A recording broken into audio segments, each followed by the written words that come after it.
Guys welcome to your channel own pharmacy. तो guys आज हम इस वीडियो में बात करने वाले हैं pharmaceutical microbiology B pharm third semester के कुछ इंपॉर्टेंट क्वेश्चन। और मैं इस वीडियो में आपको 10 मार्क्स के अलग बताऊंगा और 7 मार्क्स के अलग बताऊंगा, ठीक है। अगर आप इन क्वेश्चंस को भी करके जाते हैं तो आपकी बैक तो बिल्कुल आने वाली नहीं है, और अगर सारे ही क्वेश्चन कर जाते हैं तो बहुत ही अच्छा कर पाओगे आप पेपर में, ठीक है। तो बात करते हैं क्वेश्चन नंबर 1 की। Enumerate the parameters required for designing of aseptic area. Guys aseptic area clean area जो होता है उसका आपको पूरा बताना है कि तो उसकी हम डिजाइनिंग में क्या करते समय क्या क्या पैरामीटर ध्यान में रखते हैं, ठीक है। बहुत ही इंपॉर्टेंट टॉपिक है असेप्टिक एरिया, जरूर आता है एक क्वेश्चन इसके ऊपर, ठीक है। सेकंड बात करते हैं method for microbial standardization of vitamin B12 और स्ट्रेप्टोमाइसिन। गाइस आपने पढ़ा होगा यूनिट 4 में ही ये method for microbial standardisation.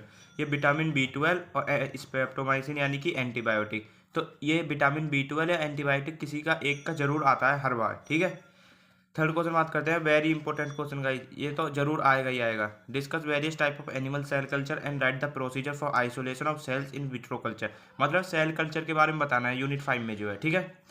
Fourth बात करते हैं detail note on scope and application of pharmaceutical microbiology. Guys ये तो जर्नल क्वेश्चन है एक, ठीक है, ये आ जाता है कभी कभी। फिफ्थ क्वेश्चन है classification and mode of action of disinfectant. आपको डिसइंफेक्टेंट पढ़ा होगा आपने, उनका क्लासिफिकेशन और वो मतलब एक्शन, उसका मोड ऑफ एक्शन बताना है, ठीक है। सिक्स बात करते हैं principle procedure application of general natural staining. Guys ये इसको हम एसिड फास्ट स्टेनिंग भी कहते हैं। स्टेनिंग में 3 टाइप है, सिंपल, ग्राम और एसिड फास्ट। तो एसिड फास्ट और ग्राम ये दोनों बहुत ही ज़्यादा इंपॉर्टेंट है, ठीक है। देखो ये रही ग्राम स्टेनिंग, अभी बात करूंगा आगे। सेवंथ बात करते हैं give the morphological classification of bacteria with example.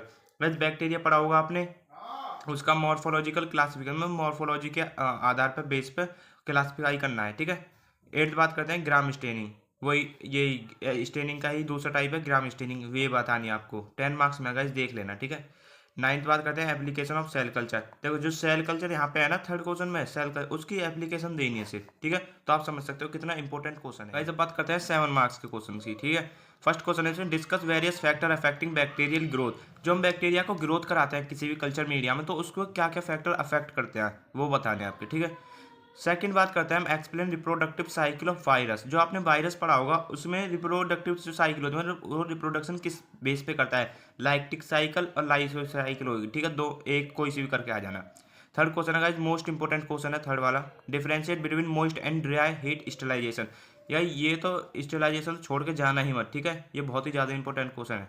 And fourth यही है एसिड फास्ट स्टेनिंग जो ऊपर बताया था। फिफ्थ है various flow pattern in laminar flow equipment. Guys आपने एसेप्टिक एरिया में लेमिनार फ्लो इक्विपमेंट पढ़ा होगा, ठीक है। इसका वेरियस फ्लो पैटर्न मतलब 2 पैटर्न होते हैं वर्टिकल और हॉरिजॉन्टल, वो आपको दोनों क्लासीफाई करने हैं, ठीक है। सिक्स्थ आता है phase contrast microscopy. Guys microscopy में आपने 3 पार्ट पढ़े होंगे, फेज, डार्क फील्ड और इलेक्ट्रॉन। तो फेज कॉन्ट्रास्ट बहुत ही ज़्यादा इंपॉर्टेंट है, ठीक है, आप इसको बिल्कुल छोड़कर ना जाएं।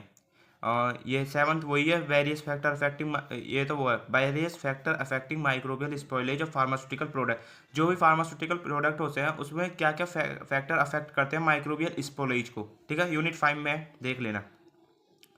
एट्थ बात करते हैं explain ultra structure and morphological classification of bacteria. Bacteria तो आप छोड़कर ना ही जाएं तो अच्छा रहेगा, क्योंकि इसका देखो अल्ट्रा स्ट्रक्चर पूछा और मॉर्फोलॉजिकल क्लासिफिकेशन, ठीक है।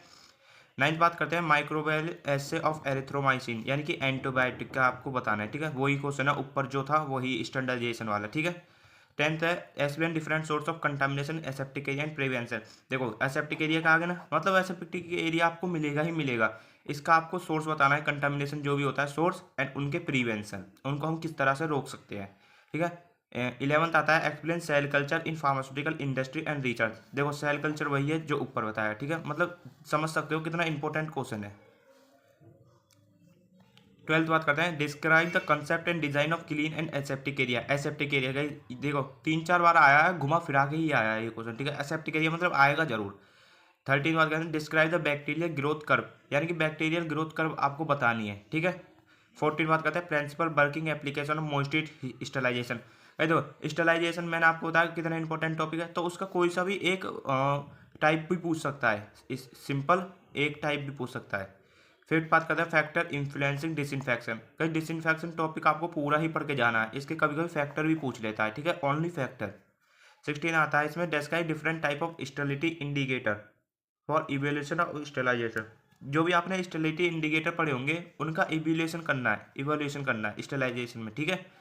7th last, how to preserve pharmaceutical product with help of anti microbial agent. जो भी हमारे फार्मास्यूटिकल प्रोडक्ट्स होते हैं हम उनको किस तरह से प्रिजर्व कर सकते हैं by help of anti microbial agents, ठीक है। तो गाइज ये कुछ क्वेश्चन थे, अगर आप इनको भी करके जाते हैं तो आपकी पक्का बैग बिल्कुल नहीं आएगी और बहुत ही अच्छा करेंगे, ठीक है। तो आपको वीडियो अच्छी लगी हो चैनल को सब्सक्राइब करें, एंड अगली वीडियो आने वाली है जल्दी फार्मास्यूटिकल इंजीनियरिंग के ऊपर, ठीक है। Best of luck for your micro exam. Thank you.